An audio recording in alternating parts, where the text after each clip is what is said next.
Have you ever felt like your online course idea is just almost ready, but something is holding you back from actually launching it? Maybe you're not sure you're enough of an expert, or maybe you just don't think anyone would buy it.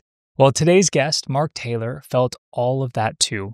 And yet, he's now crossed over 50,000 pounds in online course sales in just the past few months and continuing to grow every single month. Mark has been an in-person dog trainer in England for a decade and never set out to sell an online course. He started by making videos to train his team and as a bonus for his in-person clients. He never dreamed someone would pay for just the online course. But as he started hearing more and more online course success stories in various niches, he took that leap. He got over his fear of being on camera and not feeling like enough of an expert and has built a very successful online course business. So if you're looking for inspiration to get out of your own head and get your course out into the world, this episode is for you. You're listening to the Online Course Show, where we dive deep into the strategies and tools that help online course creators build thriving course businesses. I'm Jacques Hopkins, and over the past 12 years, I've built a successful online course business teaching piano that's brought in over $4 million, and I'm here to share the lessons that I've learned along the way. All right, everyone, welcome back to the Online Course Show. As I mentioned, today we're talking with Mark Taylor, a dog trainer turned course creator. This story is a masterclass in starting scrappy, overcoming imposter syndrome, and using smart, repeatable systems to scale. You'll hear how Mark used Instagram, that's his main source of traffic, to go from 700 followers to nearly 50,000 followers in a short period of time, and of course the amazing system that he built to be able to do that. Why his free course funnel works to build trust and drive sales is the main selling mechanism behind the success of his business, and the exact strategy that he used to pull off a 20,000 pound Black Friday promotion. Plus, we talk about the tools and automations powering his business and how he manages both his in-person and online programs without burning out. Let's go ahead and get into that full conversation with myself and Mark Taylor. Hi, Mark Taylor. Welcome to the Online Course Show. Hi, Jack. How's it going? Oh, man, it's going well. It's always a pleasure to talk to you. For the sake of the audience, let's start very, very generally. Who do you help and what do you help them do? So I run a dog training company called Gundog Training here in the UK in Cambridge. And I have both a bricks and mortar business as well as an online course business. How long have you been doing that? So the bricks and mortar started 10 years ago, and out of that grew the online business. So maybe it's slightly unusually for an online course creator. My online courses came as a result of me running thousands and thousands of physical in-person training sessions. What made you want to do that 10 years? Like, forget about the courses for now. What made you want to do that 10 years ago? Yeah, so I had 23 years working in the City of London, wearing a suit, getting on the 6:27 a.m. train every morning, working in an office, staring out another tower block across the way in the City of London. And I got to the point where I just decided there's got to be more to life than numbers working in the city. So I've always enjoyed training my own dogs. And I decided that, lifestyle project, I was going to set up a little business in my local field, training some of my friends to train their dogs. Was it successful from the beginning? No. So for many years, many months, it was kind of like one or two people would turn up. It was all very casual. And then I specialized in just training a particular breed of dog, gundog breeds of dogs, Labradors and Spaniels, pointer type breeds of dogs that are trained for the shooting field, which is a particular sport within dog training. And when I niched, that kind of was the catalyst for things just going crazy. It was just, Google found me, and gundogs as a breed are the most popular breed of dog, certainly in the UK, and I think probably globally. And then, so I got all the pet dog trainers that wanted this specialism in training that particular breed of dog to come along. And wind the clock forward 5 years later, COVID hit, pandemic hit, and everybody seemed to get a dog. The world and his wife got a dog, and my business went crazy. And at the time that everyone was getting a dog, I was because we couldn't meet people in person, I was filming my online courses So we came out of COVID and I'd got all these online courses all of a sudden. And that's where I got into the online training side of it. Yeah, I certainly want to focus in on a lot on the online course stuff, but I am interested in the backstory of the brick and mortar business. You mentioned niching down was one of the keys to success. So were you like how long into the process were you trying to do more general dog training before you niche down? Well, my training was always kind of orientated because I've got gun dogs and I've always shot over my dogs. I've always had dogs for the shooting field. My training was kind of steered towards that. And so I was always attracting people with that type of dog. And my training was very much focused on dogs retrieving things, dogs hunting for things, which is a particular nuance of dog training within the sport that I run. So I was naturally attracting Labrador Spaniel type owners who enjoyed doing that kind of thing. And I guess I wasn't brave enough at the start to call myself an expert in that field. And, massive imposter syndrome. I didn't dare call myself a specialist. And then I got brave enough to do it. And the rest is history. I think a lot of people do struggle with that. I mean, I certainly have plenty of imposter syndrome. What gave you the permission to be brave enough? Was there anything specific or you just made a decision? I just made that decision, It was just like, well, I'm learning I'm even this 10 years on, I've trained 10,000 plus dogs since I started. I still learn things every single day. So, you're always learning. And whether I got to the point where I realized I'm never going to know everything and I don't need to know everything before I start. But it just came naturally. It just came one day. I don't remember the epiphany or the day that I changed the company name and, changed my Google search profile and all that sort of thing. But it just kind of naturally progressed from where I started. So COVID hits, everybody's getting dogs and everybody wants their dogs trained. So your in-person business started doing really well. Yeah. But you also started recording your first courses then as well. Yeah, so with COVID, there was this natural bottleneck where we couldn't go out, we couldn't meet people, so I couldn't run dog training classes, and people getting these dogs couldn't come to dog training classes. So there was like this pent-up demand. It was almost like the gates were locked, and all of a sudden, when lockdown was released, the gates were opened, but there was this physical limitation as to how many dogs and humans we could train at any one go. And at the start, my online courses were not designed for a global audience, were not designed to run as a coaching program online. They were designed for this huge tidal wave of dog owners that were coming to my field to train their dogs and to systematize, if that's the right word, my processes, because I employed a number of trainers to run my training classes. So I wanted to make sure that whoever turned up for like training in week one in one location was getting exactly the same training as somebody in another location with a different trainer. So there was some standardization to the process, and it allowed the videos that I created allowed the trainers to follow it. So it was a great way to train my trainers, train my staff, train my team, because they just followed what was on the video. But it was some years later that I got into actually selling the courses as a standalone to an online audience, as an online course. They were solely designed for a support for the people that were coming to my physical classes.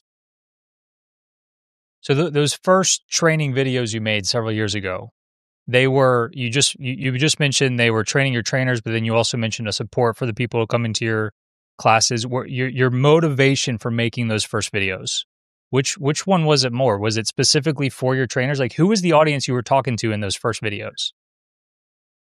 It was to a dog owner, to a customer. It wasn't to a trainer. That wasn't the primary reason. It was to help a consumer train their own dog, for sure.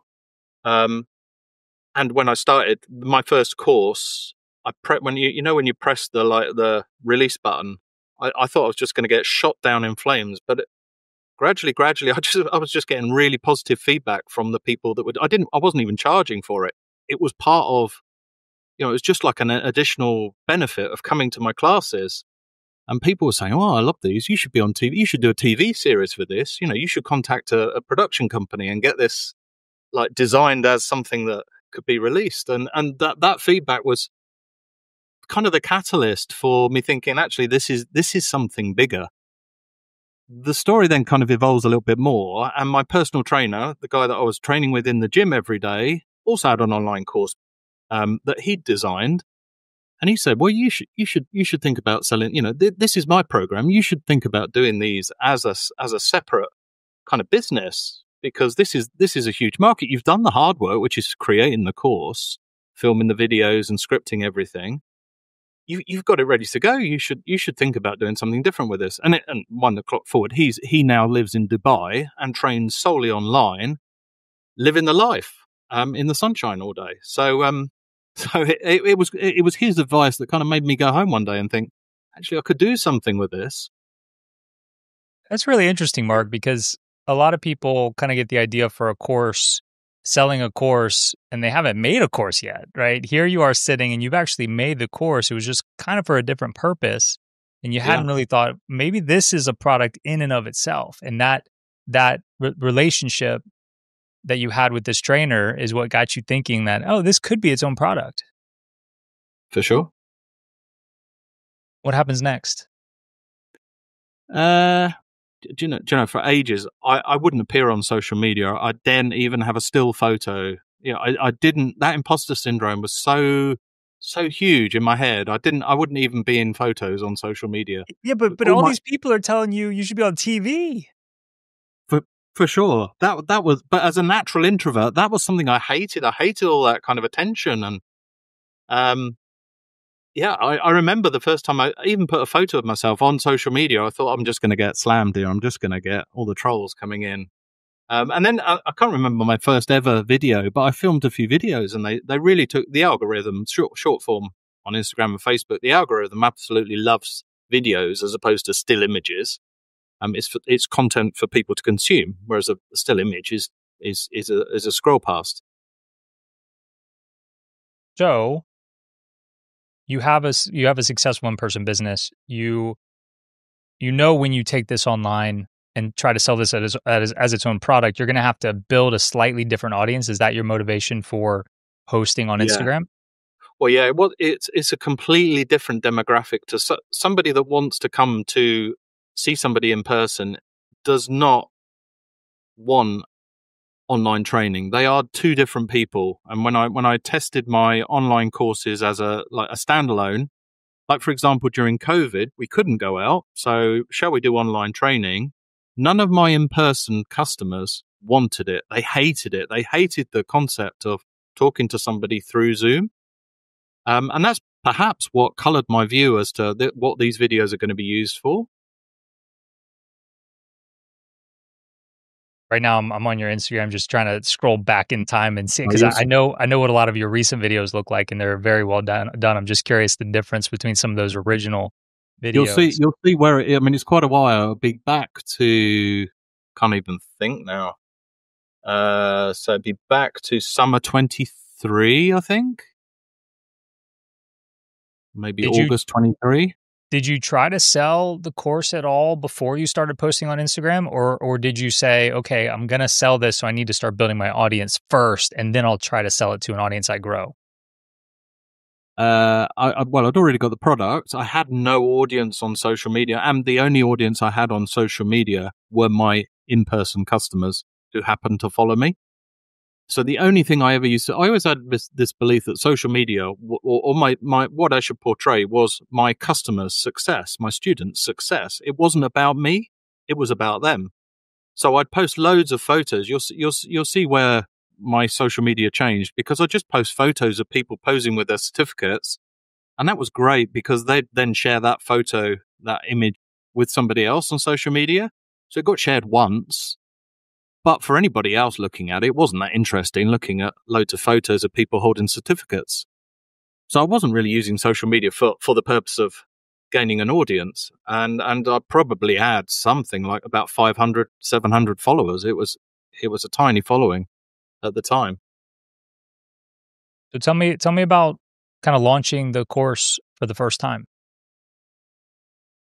Yeah. So the course, where did I start with the course? So I had the courses, and originally I was selling. So I have my different programs. There are 3 levels, and to start with, it wasn't very sophisticated. It was literally you can buy access to these videos, like a video library, the kind of thing you can get on YouTube. And it was quite clunky because it's a 12-week course in its own right, so it's quite clunky. It wasn't massively popular.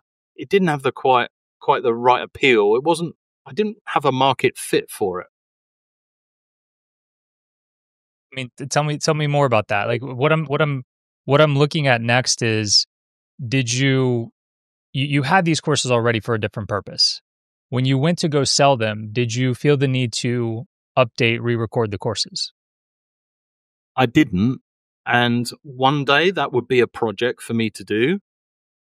But right now to re-record the whole project would be such a massive task. I'd need another lockdown. It took me 8 weeks of full-time work to create each course during lockdown, where I had nothing else to worry about, nothing else to focus on, no other demands on my time. So to take that time again would be huge. It doesn't need. It is perfectly fit for purpose. It was so good that people can follow the instructions and the coach. Well, I'll talk about the coaching maybe separately, but they can follow the videos and just do the training themselves without coaching, without support, without actually having to come to meet with somebody in person.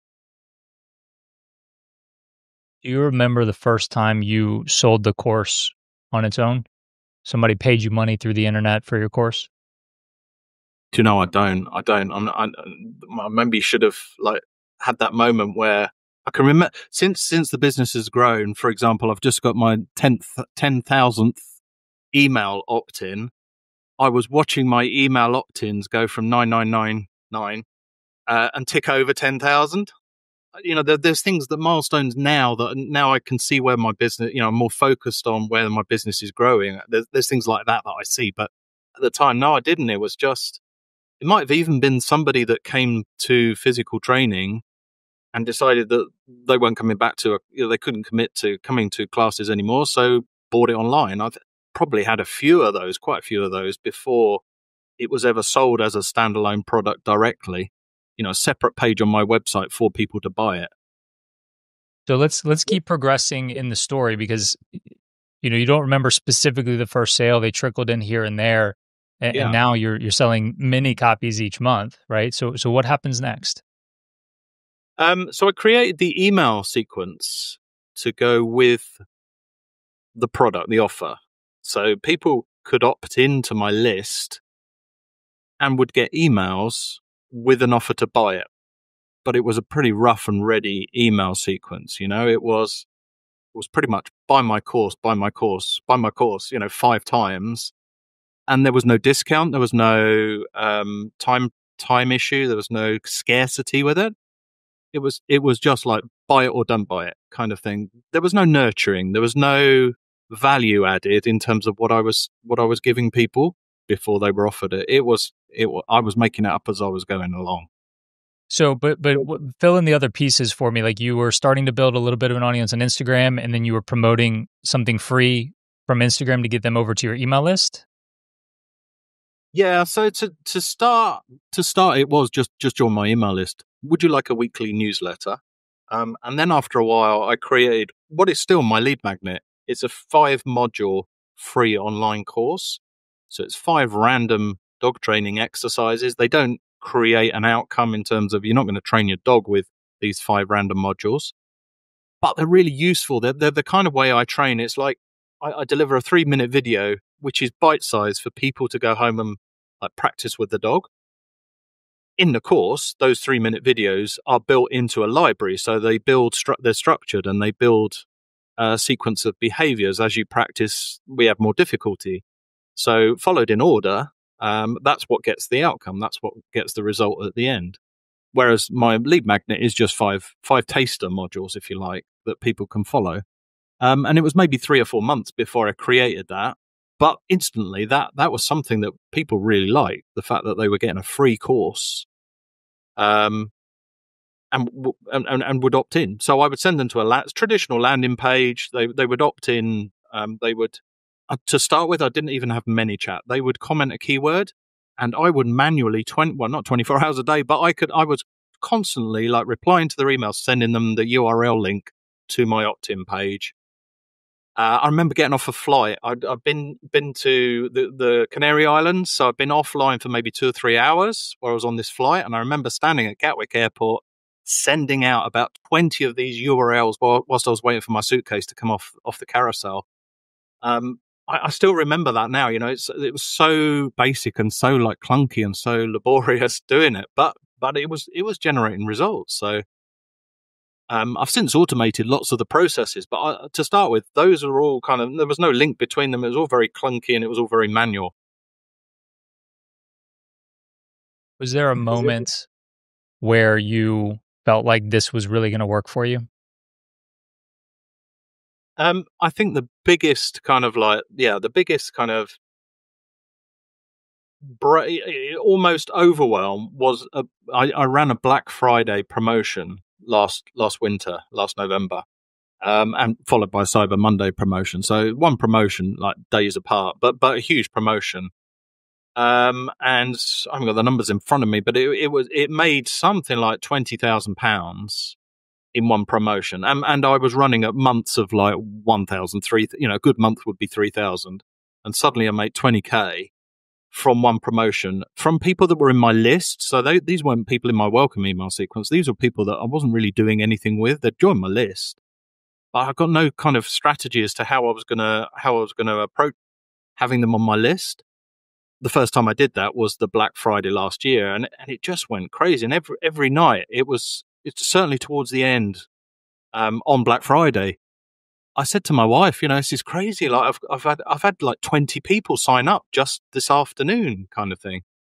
So that was the catalyst that made me think this could be something really big. You know, my email list at the time was fairly small, it still is fairly small, but from a small email list to generate that kind of income with people that I've obviously nurtured through my content on social media, and being in my email list.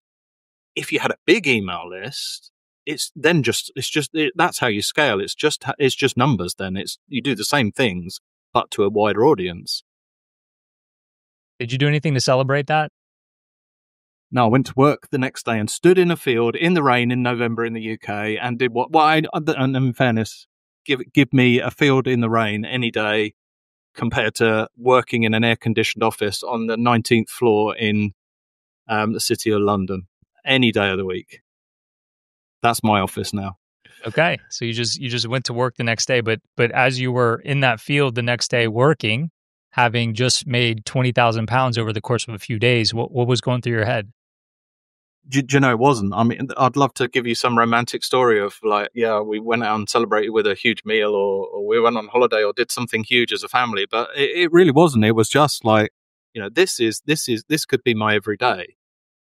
This could be if I did more of this could be. I don't need to stand in this field in the rain every Saturday morning, and I could be anywhere and doing this. And with that kind of income, it's almost it's nowhere near as big as some of the guests I know you've had on the podcast, but it's like the seed that I can see growing by just doing more of this.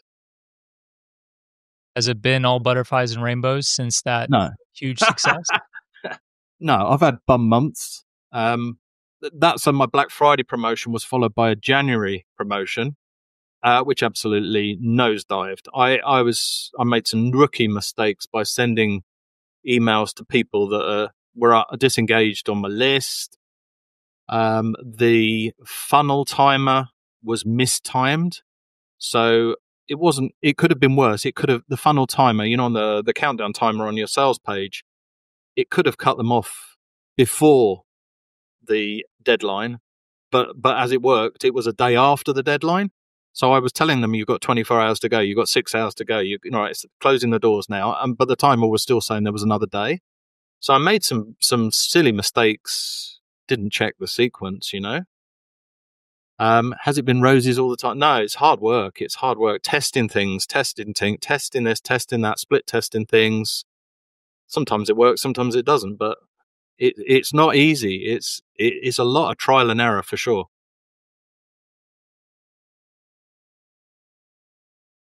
For the context of where you are today, um, we were talking a little bit before we were recording. You recently crossed over around 50,000 pounds in total sales over the past year or so since you started this. Is that right? Yeah, and well, so it's been running maybe 18 months as a business, as a standalone online course business, and that's really come. Well, in fact, most of that has come in the last, I guess, where are we now? June. So that's really, most of that has come in the last 4 or 5 months as well. So um, there was a lot of 1,000 months, 3,000 months, no months, tiny months before it started building into something that you could live on. It's now enough that I can live on each month, and could step away from the physical side of the bricks and mortar training. Maybe that's something for the future. I don't know at the moment, but it's the physical side of training is profitable. It's enjoyable. I love helping people. I love working with people. I love standing in front of people and delivering the training. So I think I would really miss that. I coach online, but it's great, but it's not the same as commanding getting the engagement from an audience. It's a small audience. I have 7 people in a class, so it's fairly small. But I love that buzz that you get, and when you can give somebody coaching and it just works like straight away.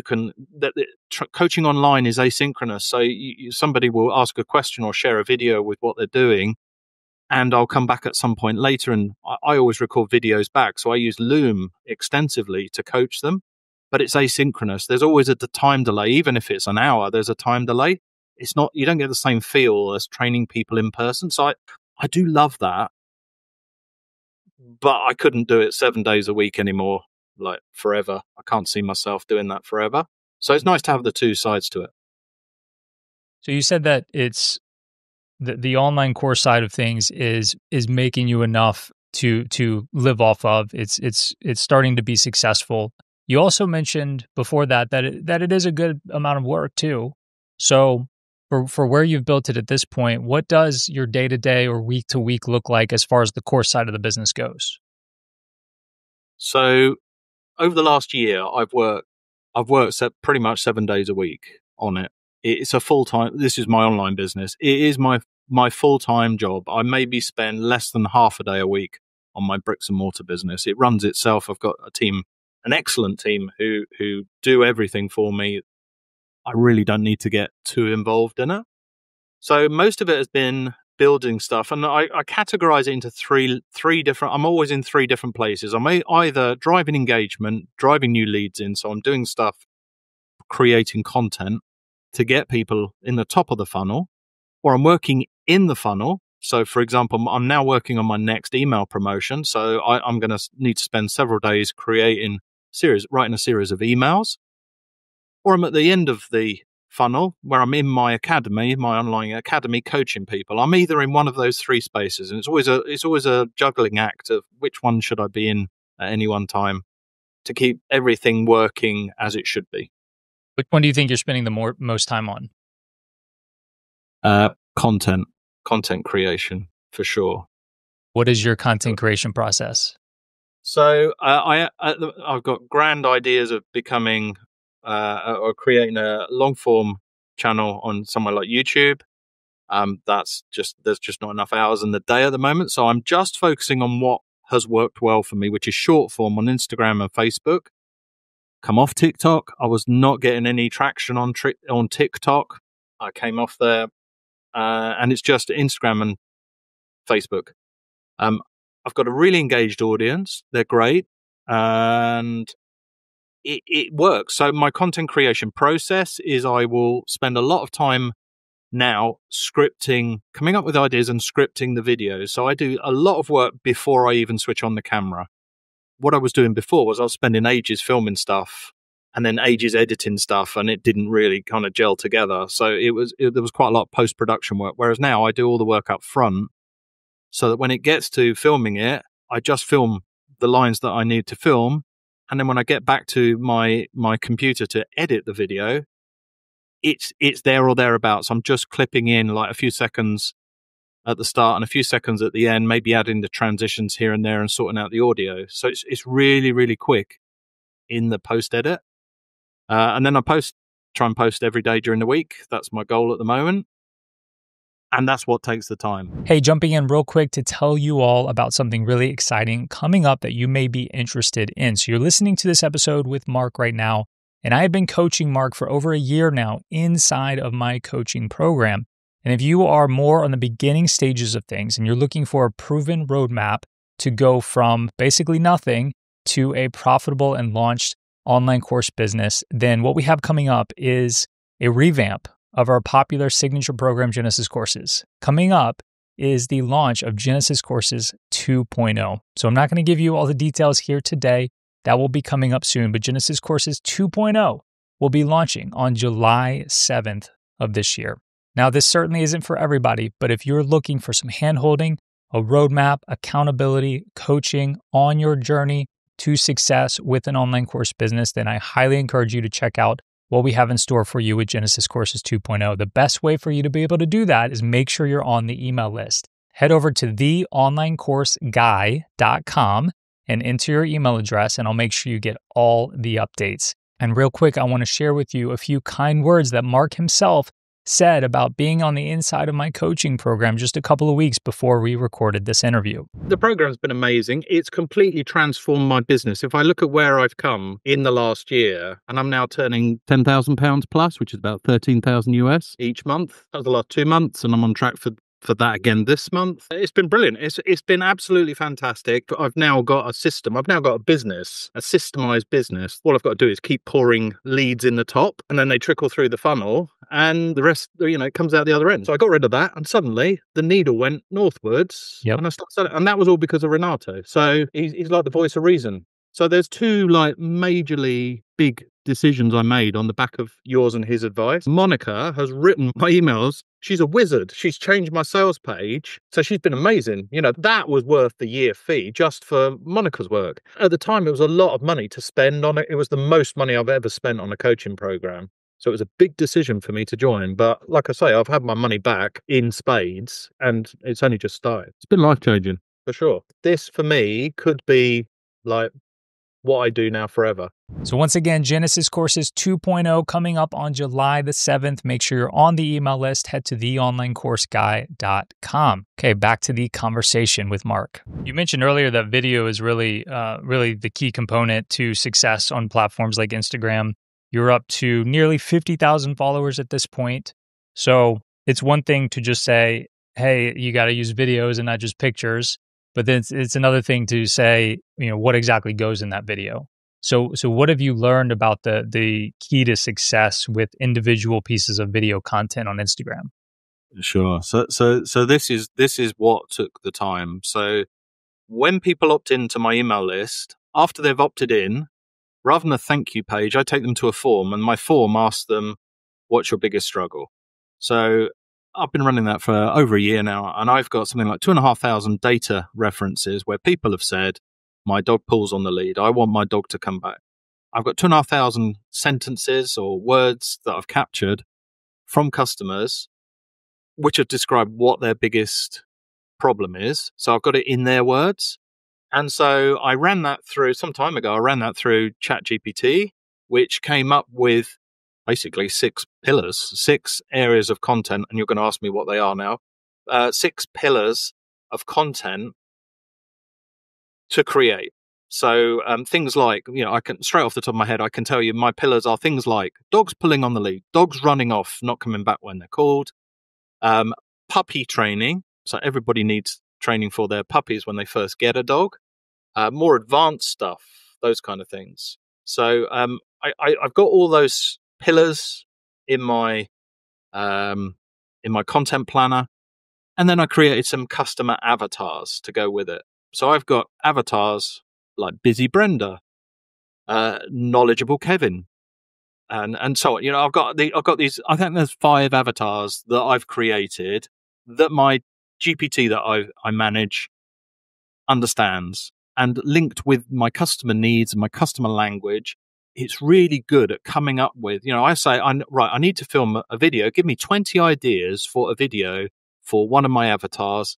And you can go down to the level of, tell me what I should film, tell me what I should say, what kind of things should I have in it? And it pumps out some really great ideas. And normally I don't go with the exact idea, but it's enough to create a spark in my brain that goes, oh, if I just filmed this and that and said this, it would be enough of a hook to get people kind of interested in what I'm doing. Mark, that's brilliant. I'm so glad I did. It was KPC, who was on one of your podcasts.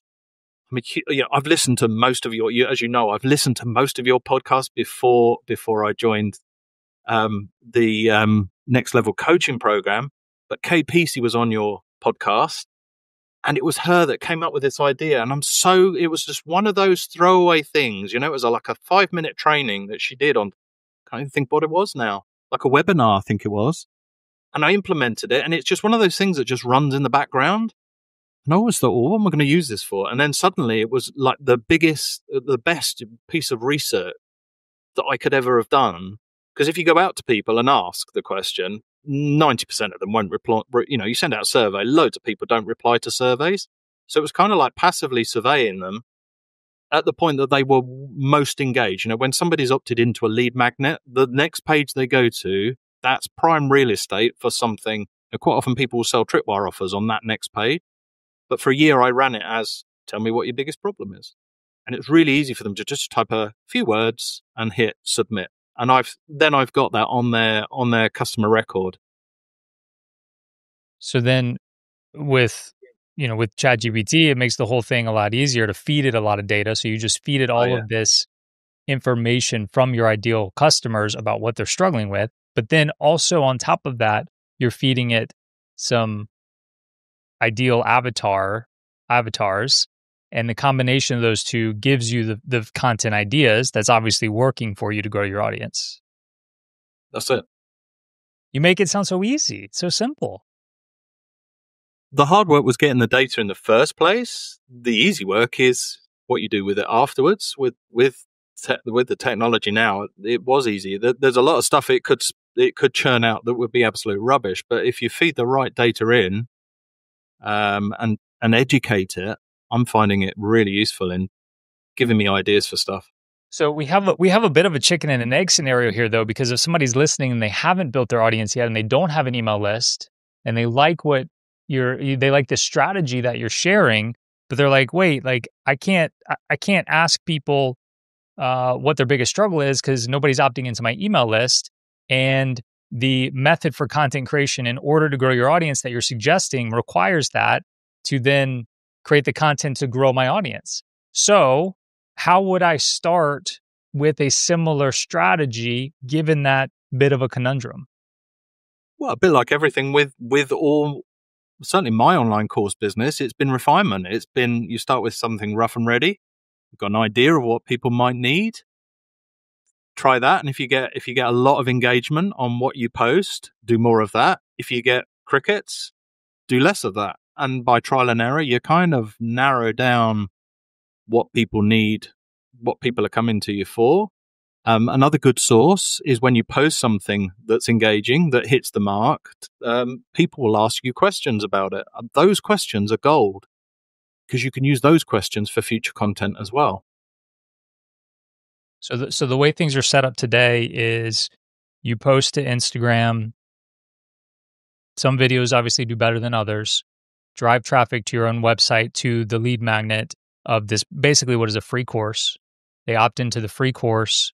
There's email promotions going on with a limited time offer that expires using Deadline Funnel. Is that the way everything's set up? It is. The only thing is I don't send them to a landing page. I use ManyChat, a chatbot, to engage with them. So they comment a keyword, and chatbot suddenly wakes up and starts a conversation with them. I've pre-programmed a conversation that gathers their email address. So it doesn't take, they stay on the platform. So sending them off the platform to a landing page on your website disrupts consumer behavior. And ManyChat state keeps them in the DMs, keeps them on the platform, and all they've got to do is leave their first name and their email address, and I then send them to the landing page. Some go to the landing. So I then send them to my wish list form. Some go there, some don't. Some stay on the platform and continue scrolling. But I keep them on the platform, and it's all automated. And it's really weird because it runs 24 hours a day. And when you wake up in the morning, I've already got a dozen email subscribers that have come from your side of the pond because you're in a time zone behind us.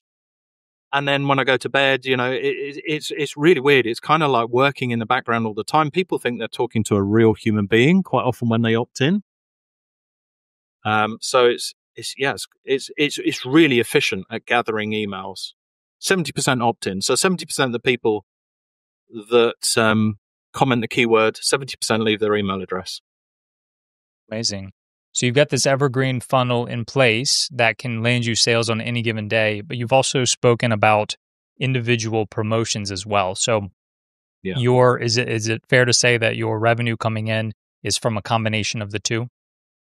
It is. That's probably 95% of my revenue. And then there's people that just buy at full price straight off my website without any marketing. Maybe they see me on social media and go straight to my website from there. They do a Google search and buy at full price.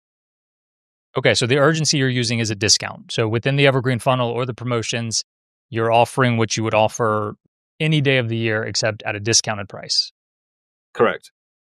Different discounts, different times of the year, bundling of products together in different combinations, different, what would you describe them as, like ancillary products? So order bumps and upsells combined, either included in as bonuses or as an order bump or an upsell as a standalone separate product. Just finding out what works well, what price point is optimum for those different combinations. My promotions throughout the year are themed, so they're seasonally themed. So I have a January promotion, which is like get fit in January, get your dog trained. New year, new you, get your dog trained. I have a springtime promotion when the weather, the days are getting longer and everybody is eager to go out with their dogs. And then I have a summer promo, which is my next one coming up, which I'm kicking around the idea of what theme. I'm thinking back to school, or the nights are going to get darker soon. Get your training in now. Something I'm not settled on the theme yet. That's still something I'm kicking around in my mind. And then we're into Black Friday and onto January, and there I've got the sequence. So I've got an automation now that I've created, which just cycles people through those seasonal promotions, depending on when they join, obviously. Right. So that's what you're doing with the email list as it grows. But when people first come in for the first time, they all go through the same evergreen sequence at the beginning. Yeah. And for that, you're using basically a free course funnel. Yeah. Are you segmenting people at all, whether they actually took the free course or not, or are you just running everybody through the same sequence? Well, the only way into my funnel is to take the free course. So let me clarify. Like, it's one thing to opt in for a free course, right? But it's another thing to actually take the free course and do it. Yeah. Well, they're kind of not forced to do it, but for 5 days, I send them a module a day. So there's 5 modules in my free course. I send them 5 modules, one a day, 24 hours apart. So whether they take the course, as in they engage with it, they watch the video and go and do the course, to go and train their dog with the course, or not, they still then get the promotion at the end of it. And as long as they've opened emails and clicked on links, at some point in the last 90 days, they continue to get promotions. They stay in my engaged list and continue to get promotions thereafter. But do you ever find that people are unwilling to purchase the full program because they say things like, well, hold on, I haven't finished the free course yet? No. I did. So here's the story. I used to have a Tripwire offer, which was another free course with 5 modules. They weren't big modules, but they were 5 modules, 5 separate videos. And I offered that as a $10 or £10 Tripwire offer. And it was really successful. Loads of people bought it. But as a result, my full program sales, which the offer came 10 days later, suddenly tanked. And it was because, for exactly that reason that you just described, it's that people were so consumed with the Tripwire product and probably my lead magnet course, they didn't buy. They thought they got enough to do rather than paying for more. Whereas my lead magnet is 5 separate concepts. It's not 5 parts of a structured training course. It's 5 separate videos. The kind of thing that you could just go and search on YouTube for sure. It's not something that would give you a result at the end. It's just like a taster. I'm going to ask you a question I get quite a bit that you are in prime position to be able to answer. Being in the UK and in your day-to-day life dealing in the currency of pounds, yeah, but charging online globally, are you charging in pounds or US dollars? I charge in pound sterling. Now, I tested, and for maybe 5 months, 6 months, I had the offer of sterling or US, so that you could click this button or click this link to get US. Nobody bought in US. Everybody carried on buying in sterling, even non-sterling, like people in the Eurozone, a lot of customers in Europe, people in the Eurozone were still buying in sterling rather than US. It was a button as opposed to the US purchase option was a link, like an underlying link, a URL. But it was still there, and it was mentioned in the email, the email funnel, that they could pay in US dollars if that was their preferred currency. Most of my customers are this side of the pond. So they're either in Europe. I'd say 85% of my customers are UK. So it's chicken and egg, isn't it? It's like, if I offered it in US, would I get more American, Canadian buyers, more overseas buyers? Because US dollars is more of a global currency than pound sterling. But 50% of my following on social media is non-UK, is overseas. So there is an argument. Anyway, I tried it for 5 months, and I was forever updating it because of the parity. In terms of the pound, I can never work out whether it's getting stronger or getting weaker. But the gap was broadening so much with the global economy at the moment. I was forever updating the price in US to make it well. Otherwise, I was losing like 30 pounds on the currency exchange if I didn't update it. So anyway, I binned it. I got rid of it because it was just cluttering up my sales page, and nobody was taking it up. So it worked for me. And now that it's just in pounds, you haven't had any objections or any problems that you've seen from people outside of the UK wanting to purchase your course? No, nobody has asked for it in another currency. But of course, you never know of the people that look at pounds and it's an alien currency. I've got there's lots of foreign currency that I would have no idea what the value was because I never used them, that if I saw it, I just wouldn't buy it. So I don't know how many sales I've lost, but like I say, I tried it. It was on there for ages and nobody took it up. So let's talk about the tools that you're using. I think the only one that's come up so far is Deadline Funnel. What else is in your tool stack?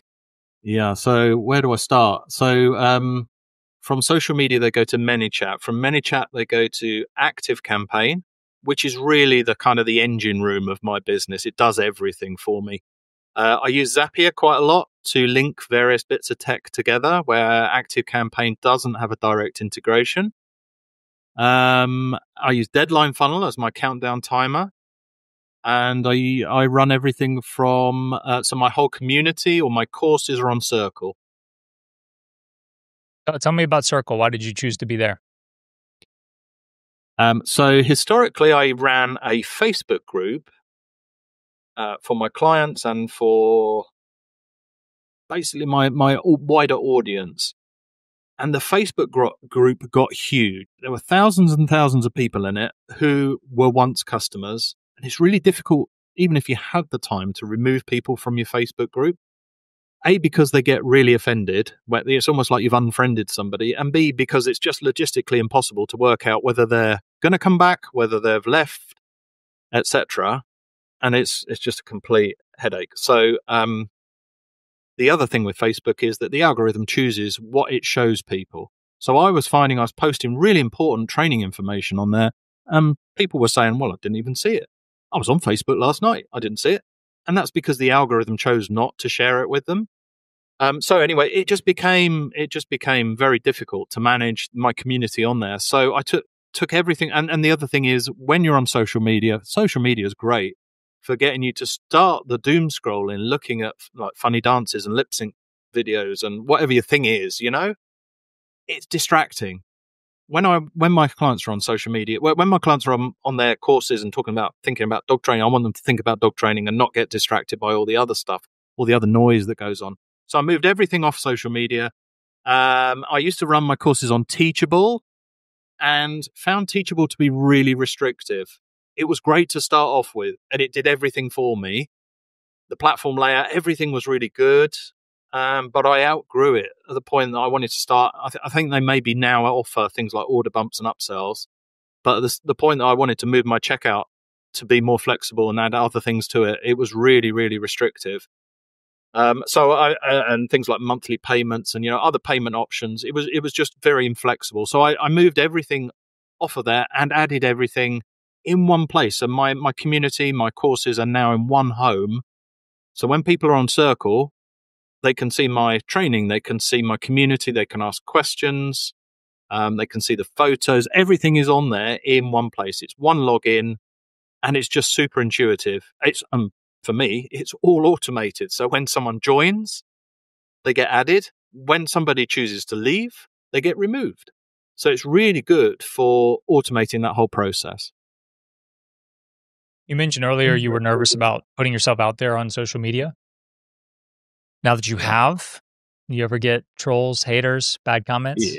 Yeah, every day. So the type of dog training, if you're into dog training, there are really two different types, two polarized types of dog trainer. There's the traditionalists that will use force, punishment, have theories like you should dominate the dog and be the alpha and stuff that's like was thought of in the 1960s and 1970s. And then modern dog trainers that are qualified and accredited with professional organizations and believe in canine behavioral science to train dogs. So don't use punishment because there's always fallouts and side issues that are created with that style of training.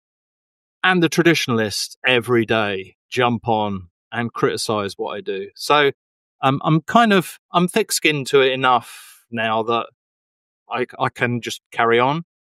There's the odd one that catches me, but my policy is I just block and delete. I don't engage with it at all. But it's part and parcel with it, and I hate to say it, but it is part and parcel with it. As soon as you put your head above the parapet, you're going to attract someone somewhere saying something. And sometimes it's not even about the post, the video that I've released. It's just because they want to have a go at me about something. And generally, it's not very personal, but sometimes it is. But it's cool. It's what happens when you go on social media. Really, I just block and delete. It's I don't invest any energy in it at all. Don't feed the fire at all.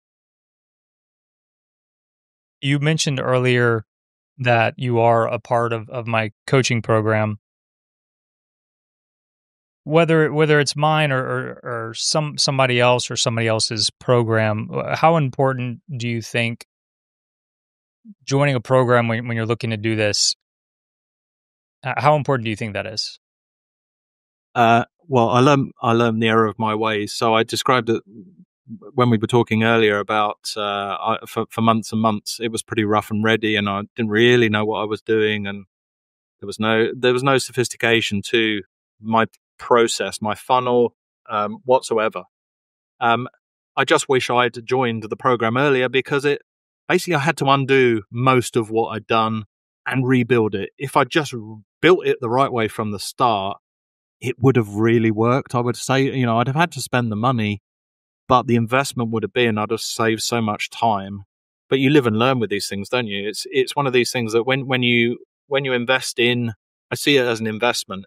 When you invest in your business, it puts it on steroids. It supercharges your growth and just saves you making so many mistakes. And people can see straight away where things are not working. People with experience, and even if it's just a fresh pair of eyes, other students in the community, I've got so much value from. Where I was talking about ManyChat, for example, that was just a throwaway comment by a couple of people talking in the community on one of the calls. It wasn't even a coaching it wasn't even something that was in the coaching program. It was just like by talking to other online course creators. And the thing is, when you're an online course creator, by definition, you're online. So you don't meet other online course creators other than on platforms like this. That's why I started this podcast, Mark. I wanted to meet other course creators. You're exactly right. All right. If you had to start over, how would you go about this process differently? So if I started over, I wouldn't change things massively. I would have started online course sales much, much sooner. And I would design my online courses more for the online market as opposed to matching what I deliver in person. So I would have designed, my courses are quite chunky, which therefore makes them quite expensive.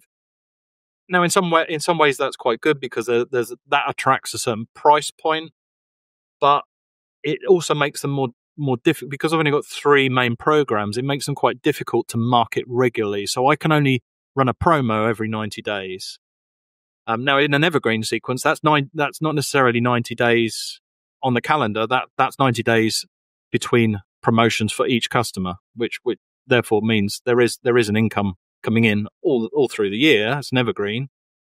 But if I had more products that I could bundle in different ways, covering different things, and maybe this is a direction to go in the future, is to add extra products to it, that would make things simpler.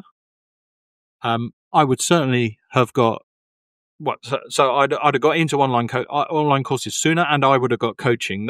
My biggest learn is I would have got coaching on what I was doing sooner. The threshold to join for me was a big expenditure when it's the biggest amount of money I've ever spent on my business when I joined the program. And it was the best thing I've ever done in terms of spending money on my business because the return has been, well, we talked about the numbers, the return has been huge from it.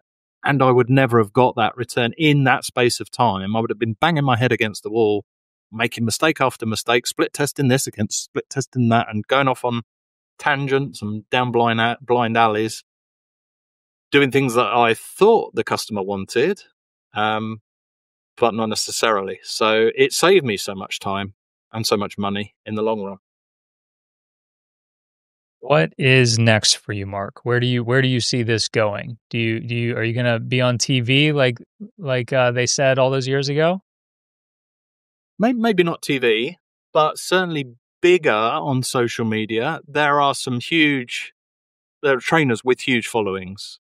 So there is the demand out there for dog training, and what I do within dog training is gundog training. There isn't anything at the moment that is online gundog training. So if you've got one of these breeds of dog, I always use the analogy of it's like if you've got a BMW car, you take your BMW to the BMW dealership for servicing because you think that they're the best equipped for looking after your car because they're specialists in it, and that's what I do. I turn away other breeds of dog because they won't enjoy my form of training, and that's my superpower. And online, there's nobody else doing. There's lots of videos, but nobody else online does the coaching with the videos. It's on. And this is my USP. It is coaching. It's a coaching program. It's not an online course. It's not a series of videos. It is a coaching program. You could just follow the course, and some people do within my program. But really, my USP is I'm online. You'll get me coaching you online, asynchronously. But within 24 hours, you ask a question, I'll come back to you. Mark, thanks for joining me. Great to dive into your story a little bit deeper. It's not a one-to-one fit with this particular audience, but just in case anybody wants to learn more about your particular brand of dog training, where can somebody go to learn more about you and what you offer? Yeah, sure. So I'm Asa Gundog Training. You can find me on Instagram and Facebook. My handle is @AsaDogs. My website is asadogs.com. Amazing. Mark, thank you so much. Thanks for having me. And that's a wrap. Thank you again to Mark for joining me on today's episode. And thank you all out there for listening and supporting my work here. You can find the links and show notes from today's episode at oc.show/264. And remember to make sure you're on my email list if you want all the details about my upcoming signature program, Genesis Courses 2.0. Head to theonlinecourseguy.com to join the email list and get the updates. Thanks again for listening, and don't forget to take action on what you heard here today. I'm rooting for you.